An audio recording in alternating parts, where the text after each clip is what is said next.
And I don't know if you had a chance to listen to Lord Byron. That came out really well. Again, Good. I really like the script. Even, Like, even with my ramblings in the script when I went back and tweaked it. but I kind of dug the like. There's a couple of them again that were like, and I think some of it was just knowing how you wrote it and being Mhm, like, oh, this is how you want it read. I could tell. Yeah. Um, but like I mean, the "We Welcome to the Stage Man" we've all been waiting for is nice.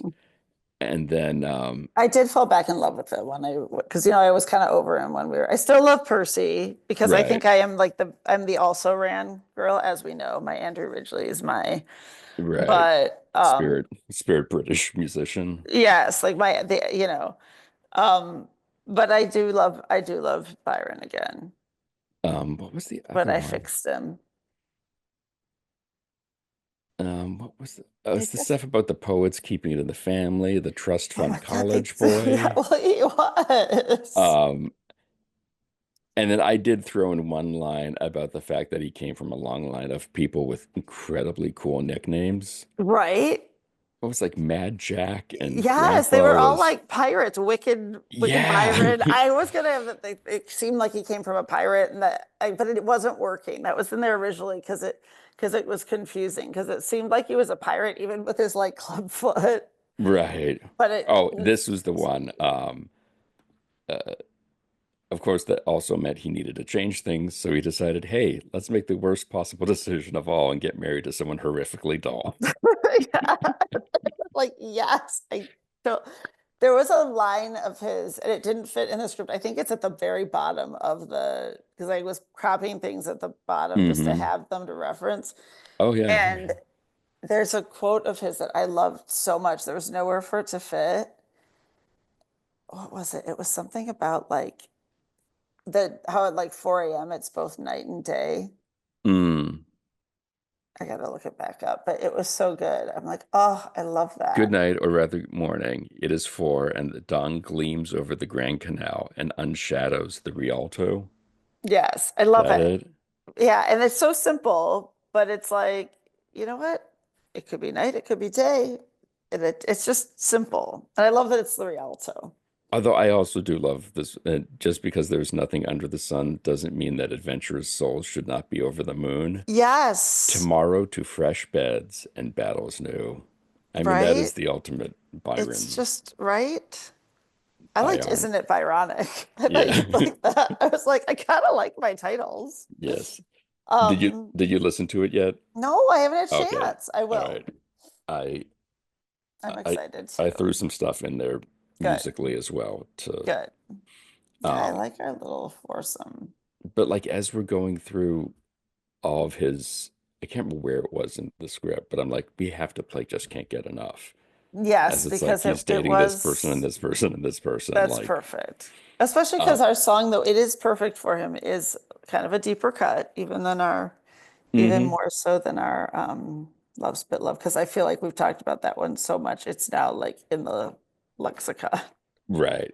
Well, and I got a found an instrumental version or like the karaoke version where they strip out his voice. So you just hear like the piano, it sounds really good at the beginning, Cool. especially when it's like, let's welcome to the stage, whatever it is, William Percy or John, whatever. John or Gordon, Yes, George Gordon, George yes, Gordon Byron. Byron.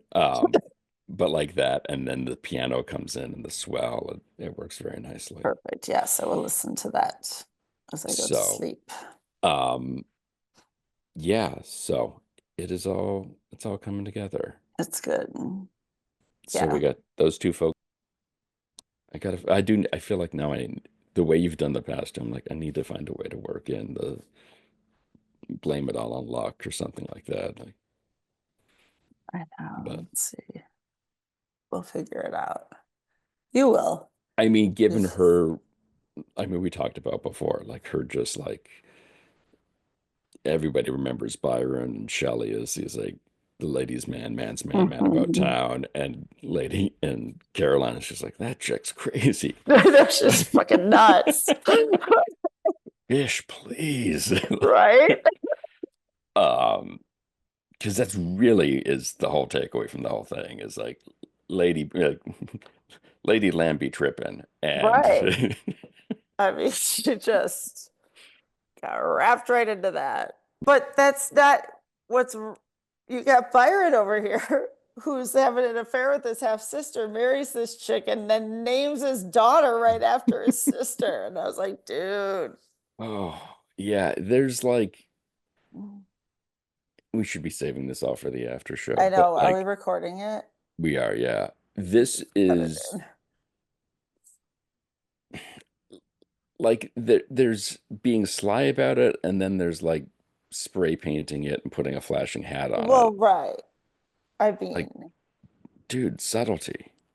well, and he Subtlety. wasn't subtle at all. I No, mean, nothing about him was subtle. no, not at all, which is what makes him great. And it's just it's sort of like I can't even remember the gist of the SNL skit, but it was like back in the Dana Carvey era, and the punchline was just, oh, did her, Yes. and then I believe Rob Schneider throws in a did him. Yes. And like Absolutely. the entire Lord Byron's entire story is just did her, did him, Yep. did them, Yep. did like just Yes. did it, like just Yes. again and again and again. And then the guilt with it all too is amazing, Oh my God, he's so guilt-ridden.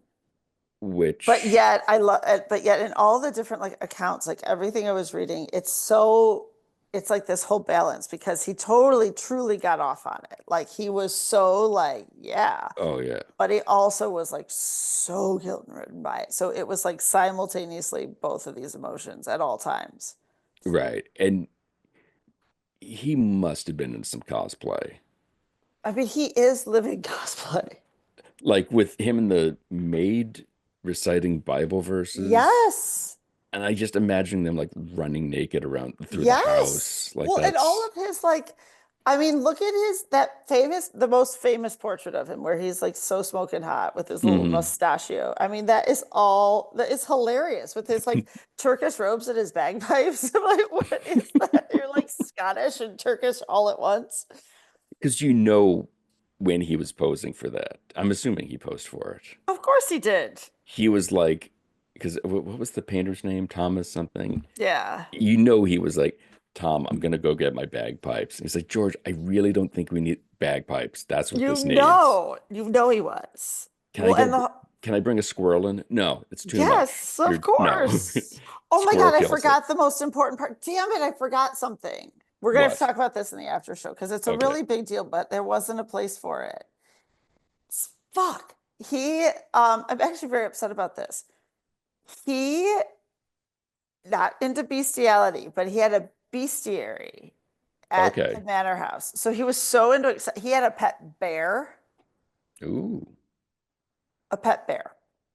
He had these crazy birds. Black or I think it was a black bear, like okay. a big old bear that was like Right. roaming around the manor Oh, house. sure. That one. The big old bear. Yeah, just a Right. giant bear. And then there was like a Do you think that's in the crane. encyclopedia under BIOL or BEA? I think I don't know, but it's like there are whole like stories about the bear, and there's a whole thing about it, and there's accounts of when when Shelley came to visit him about all the random animals that were just all over this manor house. Like it's crazy.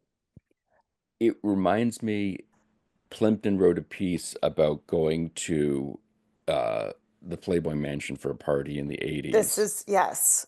And the thing he singles out in it is that there's a very sick peacock because it ate part of a beach towel, Yes. which is the seems like the ultimate Lord Byron kind of But it thing is of like that's like what I kept seeing like my bear's tum tum hurts because he ate part like of.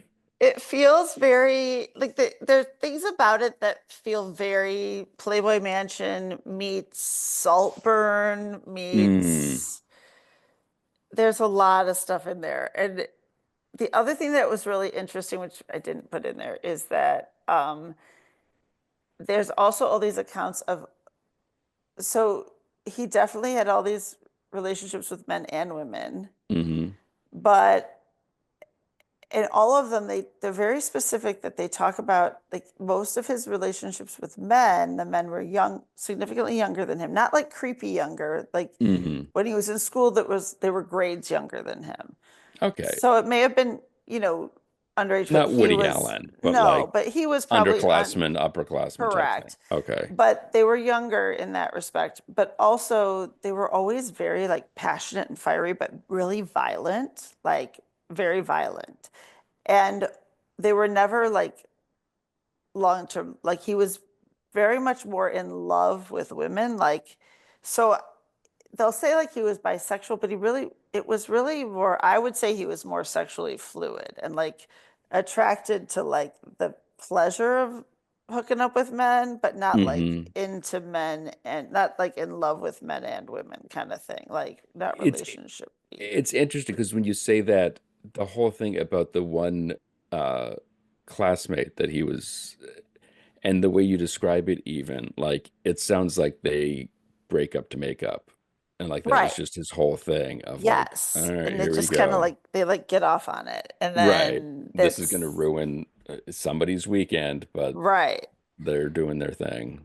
But he was much more like into women. Like he was like women were his, but you know what I mean? It was more like Yeah. this is fun. Let's just go down this path. But it's Right. fascinating. But he wasn't known for being violent to the women he was into. Like there was a delineation. So it Right. wasn't that it was just like like you No, I said, think the guys make up to break up, the women, nothing but murder on the dance floor. nothing but murder on the dance floor. Which, if we were picking a different, that would have been the song That for would have been, sure. yeah, that's very, very good. It would have I been. gotta watch that movie again.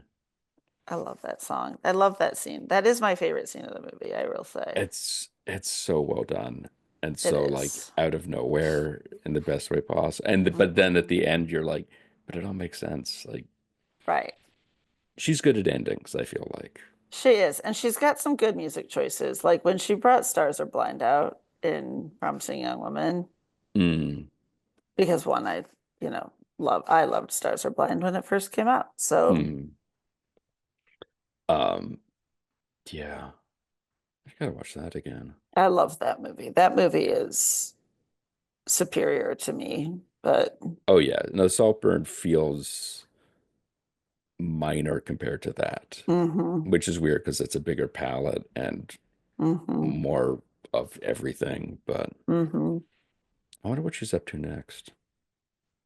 I don't know. It's got to be Probably a due for Marvel something. movie or Oh, something. I hope not. It's sort of What was like, the thing I just saw where I was like, oh, that looks terrible? Oh, the Disney Snow White movie that looks terrible. oh no, The live action one, that's not going to be good.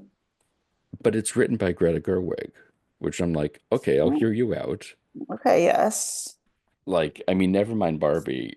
I thought Little Women was like the best movie of that No, I year. agree. And Um, I finally agreed with the fact that people always say I'm Amy mm, because Florence did a good job, which, by the way, along those lines, is it true that uh, Florence is doing the a Money Penny series? I don't know. I literally just saw this on Facebook, and you know how sometimes there's these fake out Right. things, but supposedly she's doing like a limited series, like backstory of Moneypenny, and I'm like, I could actually be on board with that. Oh yeah, here we go. Daily Mail, or the Daily Mail. Genesis of a rumor. Here's um